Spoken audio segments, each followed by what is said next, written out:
the reason that I was so freaking excited, not only for everyone watching, but selfishly for myself to bring you on today, is that I think you've probably recruited more real estate agents in the last few years than like multiple brokerages combined.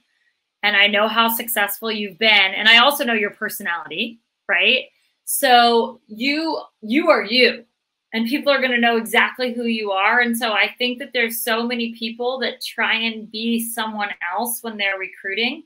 And so I wanted you to walk through the essence of who you are in the process. And then for the agents that are watching right now that are thinking about hiring, like some of them are expanding in this time, right? Like for us, we're consistently recruiting right now. So I wanted to pick your brain about how people can go about that and how you've been able to be really successful in attracting the right kind of people and pushing away the wrong kind of people.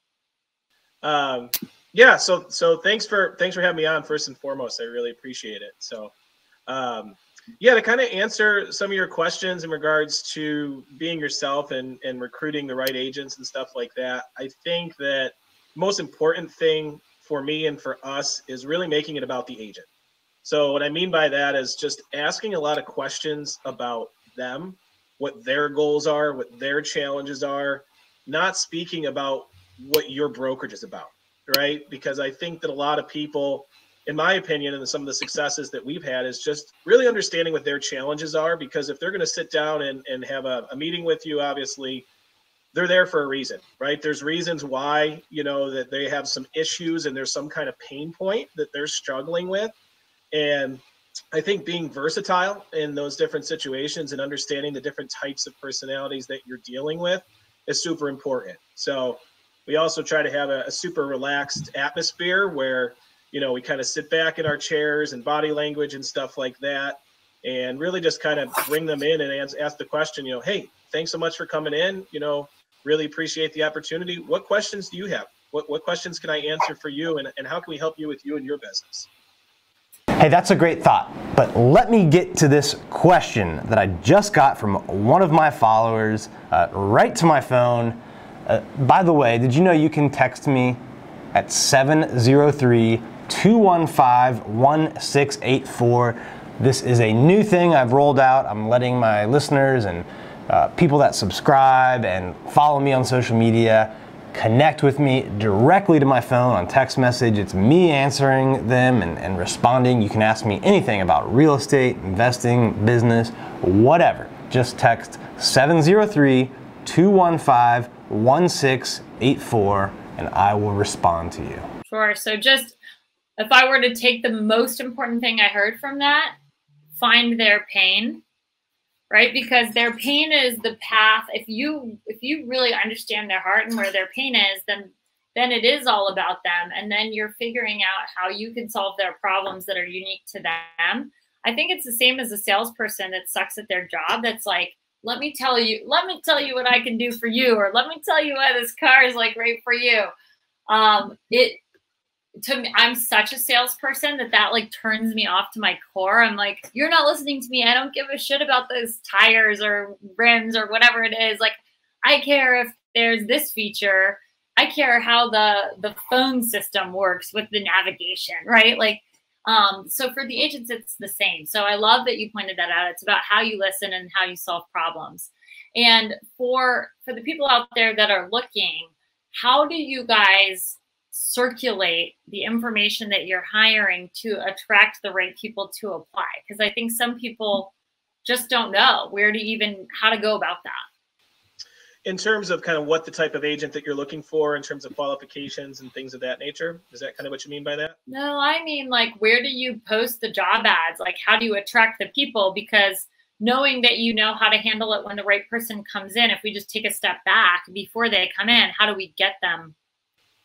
Yeah, I mean, for us, I think there's all different types of brokerages in the way that you go after agents. For us specifically, we are really predicated on culture. So for us, we do a lot of different videos around socials, different stuff that Sam does in terms of trainings. We try to make it fun. We try to make it different. We try to be outside the box. We don't want to be the standard brokerage out there. So with that, we leverage a lot of what we do on the day-to-day and just really who we are as people, and put that out through Facebook, YouTube, Google. We also do kind of a fun thing where anybody that refers over an agent, they get their name in the hat at the end of the year. If we pull their name out of the hat, they actually win a Mercedes-Benz for the next 3 years. So that's kind of cool. I love that. We took that from you guys, and we actually did that last year, and it increased the number of referrals we had by like 75%. Yeah, it's a lot of fun, you know, and it's especially at the holiday party when all the people come in they're just kind of waiting to see who wins the Benz, and then it's kind of like, oh, I'm out of here. So except the people who are there till like 3 o'clock in the morning partying hard with all of these crazy animals. That's right. So I was thinking about one of the ads that I saw that you guys did, and it was the sandwich ad where people were scooping this, like, take a bite. They're like, which sandwich do you want? And then the one that they picked, they'd take a huge bite out of. Yeah, that was great. So yes. I think that that's the perfect ad to talk about bringing together your culture and your value proposition to attract the right people. So do you want to just speak a little bit more to that, and how you're, like, somebody who's really uptight and not going to fit into your culture is not going to like that ad? Yeah. So yeah, I mean, that's a great ad. And I think that you're like, and anyone who doesn't like it is stupid. I just, again, I think that we're very transparent in who we are, right? That we like to have fun. We like to play hard. We like to work hard. We like to provide a tremendous amount of value. And I think that it's important to be who you are, right? And I don't think that you should kind of fake it. If your brokerage is a specific type of brokerage, then go with it. Those are the agents that you're going to attract. And, kind of the ad that you're talking about, it's kind of a pattern interrupt, right? In the sense that we're 100% commission brokerage. So, the gentleman goes on, who's our head recruiter now. And, he just basically has a sandwich or a piece of pizza or a hot dog and presents to two different people. What's funny about the ad is none of those people knew what was going on. That was actually all. Well, and you could tell. Like I said, when I watched it the first time, I'm like, oh my God, they didn't tell them first. Like, look at their faces. It's priceless. Yeah. So, he he hands 2 hot dogs out and says, which one do you want? They choose one. He takes a bite out of half of it, and then gives it back and says, which one do you want now? And they said, obviously the full one, knocks it out of their hand. And the whole thing is that we're 100% commission brokerage, right? So why would you give a percentage to your brokerage or a half-eaten hot dog in this, ad? So it's different. It's fun. The goal is to get people to follow exactly what you're doing and kind of what your mindset is and how you approach things. And then they can really kind of buy who you are, because at the end of the day, I think that's the most important thing. Absolutely. Yeah. I would love it at the end of this, if you don't mind finding the link to that ad and then putting it in the chat, just so people can get an idea, like the kind of things you're doing to get attention. Was it you who was going to have to shave your head in the other ad that you guys did? Yes, that was John Fleming. So that was our regional, that's our regional partner in our South Bay office. And so I'm a big Philadelphia Eagles fan, and he's a big Bears fan. And I like to gamble. So we decided that we would gamble that whoever lost had to shave the other person's logo in the back of their head. So we had a team that was kind of filming this throughout the whole game day. And that was the Chicago Bears-Eagles game. That was absolutely nuts, where the guy misses the field goal at the very end of regulation. It bounced off of, 2 posts, and then we ended up filming him shaving, getting the Eagles logo shaved into his head, and he had to wear that for a week. So it was great. So I love it. Absolutely love it. So for people out there, let's jump to the people who might be hiring their first hire. What are some of the things that you would just help them understand from like tips, hacks you've learned over the years, questions you ask that if they answer it one way, it's a no? Like, what are some of the things that you would pay attention to there? Yeah, I really take a very laid back, soft approach, in the sense that it's almost like, hey, I want you to join, but if you don't join, that's okay. So what I mean by that is, I think that, a lot of brokerages out there, a lot of recruiters out there are kind of doing what you're talking about, just kind of force selling. This is what we do. It's all about you. And, for us, it's not like that. I just go back to making it about them, right? Making it about them, asking as many questions that you can. So, okay, and then also agreeing and repeating, right? Okay, so if I understand you correctly, what I'm hearing is that you have the challenge of you're not getting support. Is that correct? Yes. So you get them to say yes multiple times throughout the conversation, where they actually feel like they're controlling the conversation, but in essence, you're really controlling the conversation, because no matter how they answer the question, you know which way to go. So what I would also say is really understanding what your presentation is. I mean, I said my presentation probably 1,700 times. So it was like, it didn't matter what state of mind I was in, I could answer the question because it was the same every single time. So I think being prepared with what that presentation is, obviously highlighting whatever it is that you want in the particular agent, but making it about them and exposing those pain points, I think is huge. Absolutely. Any core traits that you have found over the years you want to avoid? That's interesting, because it's a very slippery slope, right? In terms of, if you decide, hey, I don't want this agent, one thing that I think is really important is when agents are making moves from one brokerage to another, it's like changing a job for them. So it can be a highly stressful situation. So even if their personality is off in that particular interview, I really tried to not, for better lack of terms, kind of play God, right? So what I mean by that is I would not accept an agent just based off of a personality quirk, this or that. The only things that we kind of stayed away from was if it was more, kind of red flags in terms of compliance, stuff like that, asking a lot of questions about, E&O insurance. I had this lawsuit, stuff like that. But besides that, for us, again, I think versatility is the name of the game. Understanding the different personalities. And I think that, if you're just one way, I think it's going to be difficult for you to attract different type of personality styles, because you're going to attract people that are just more like you, which is natural, right? I think that, again, for our brokerage, we like a melting pot. We have a bunch of different types of varieties of agents, and I think that's what makes us who we are. So I think that's extremely important. Hey, hold that thought for a second. Look, if you guys want to see a little bit behind the scenes of what goes on in my life, running multiple businesses, training for Ironmans, raising a family of lots and lots of kids, check out my weekly vlog on my YouTube channel. Go to bit.ly/Lesniak YouTube. And we put out an episode every Tuesday. Again, that's bit.ly/Lesniak YouTube. Check me out there. Leave a comment on the blog and let me know what you think. Yeah, that makes sense. And some of the people that are watching, they're looking for their first hire and someone that will be the right cultural fit. So when you're coaching team leaders at Big Block to find the right recruits for them, are there any special techniques or recommendations you have in that situation? Yeah, great question. I think that you kind of figure out what the avatar is in terms of, all right, hey, how many years of experience do you want? How many transactions have they closed? Focusing on really what they're good at, because I've had a lot of conversations with team leads or people that say, hey, I want to build a team. And you're like, okay, great. Well, what are you lacking, or what do you not like doing? So I think that's really important. And I think in a lot of situations, sometimes people grow too big too fast. I think if you can kind of figure out and identify, hey, these are the things I'm not really good at, or if I could have somebody do this 80% of what I could do it, that's the type of person that you want, right? The other thing is, is it a partner situation versus a team situation?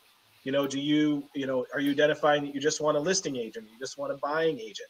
How does their personality work with yours? I also think, especially if you're building small teams, it's good to get to know that person. Go out and have a cup of coffee, maybe go out and have a drink, kind of understand them a little bit more. Leverage some of, even, talking about other, agents that they've worked with in the past, and getting an understanding of really how they work and what their personality is, or what the feedback is from other realtors in the industry. Stuff like that, I think, is really important if you want to kind of hone in on the type or specific agent that you want. And again, I would say start small, And if you do it the right way, what's going to happen is naturally people are going to want to come to you. So you're not even going to have to go to them. Once you build that culture and kind of get that ball rolling, specific to what your team or brokerage looks like, it just naturally evolves from there. Yeah, absolutely. One thing that I'm really glad that you pointed out, I think it's the opposite of what most real estate coaches want you to believe. And I happen to believe that what you're saying is correct. I don't think that there is an exact path to growing a team. I don't believe that it's possible.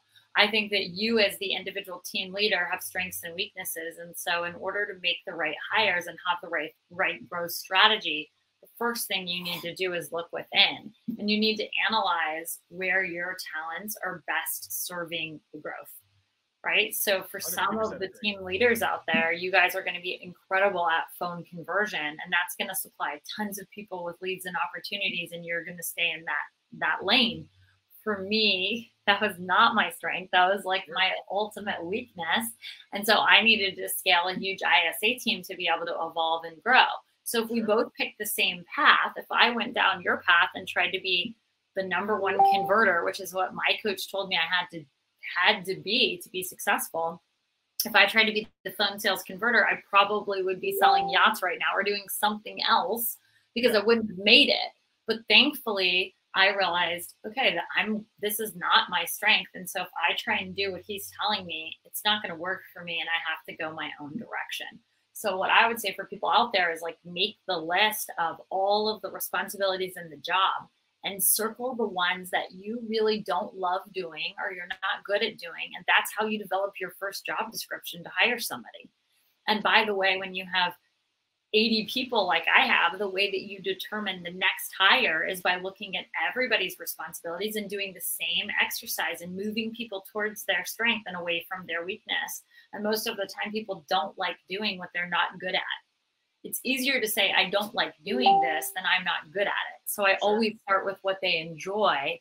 And that's a way to move through that conversation where you're trying to grow and evolve and know that you're serving your people the most. Because if they love what they're doing, they're more likely to stay. Right? Yeah. And to add to that too, I would say set realistic expectations for these people that are coming on. Don't mislead them with this or that. If you are who you are and this is what you want in a particular role, be very specific to that. Hey, this is what you're going to get. These are the expectations that we have. If you do this and that, we have proven data that shows that you can do 15, 20, 25, 30 deals a year, right? But again, I think it's really important to not oversell and say, oh yeah, we could do that. No, we have found, it doesn't work, right? Be you, be authentic, be specific. And yeah, to your point, kind of identify those things that, that you're not good at and surround yourself with people that are really good at that. Absolutely. Yeah. And if you set unrealistic expectations, the problem is not only do you end up with somebody who doesn't like where they are, you also end up with someone who goes around telling everyone who will listen why your company isn't the right company, when if you just were realistic, they could have ended up being happy and become a raving fan. Or better news, like if they weren't the right fit, they wouldn't have come in the first place, and then you wouldn't have that negative energy in the space. Yeah, that's super valuable advice. All right, well, I know we're almost out of time, but any last tidbits you would add for people who are looking to really recruit in 2020? I think, just going back to question-based selling, making it about them. I think that when you bring them in, make sure your presentation is consistent. Don't change it. Have the answers to the questions that they're going to ask you. Have fun. Seriously, enjoy it. It doesn't, if they're not a good fit, then that's okay. And I would say too, even like for us, we've had a ton of agents that have left and a lot of agents that have come back. So I would say don't burn any bridges, because because it didn't work out at that specific time doesn't mean that that's necessarily what's going to be in the future. So wish them the best of luck. Hope it works out. And if anything changes, know that the door's open. So I love that you just said that. We just had an agent who started training yesterday that was with us like 7 years ago. And he was there for 2 weeks, and someone like came and stole him and gave him a much higher offer. And when we were talking yesterday, he's like, man, I regret that decision so much. And I'm so glad you guys let me come back. And so had we been bitter about it, because he came and left in such a short period of time, like we would have ruined an opportunity. So I totally, completely agree with you. 100%. So. Awesome. Well, Cory, thank you for your time. All right. Well, thank you so much for having me on. I really appreciate it. Thank you, Cory. Have a great day. Thank you for tuning in to this episode of the HyperFast Show. Subscribe to us if you want to make sure you get the latest and greatest HyperFast shows. And remember, we love reviews. Reviews help us bring better and better guests and improve our shows. So give us the good, the bad, and the ugly. We hope you enjoyed the show, and we will see you next time. Thanks for staying to the end of our video. For more videos like this, click here. And if you're interested in learning more about personally coaching with me or the HyperFast coaching program, click here. If you're looking to get notifications when we do a new video, make sure you subscribe below. See you soon.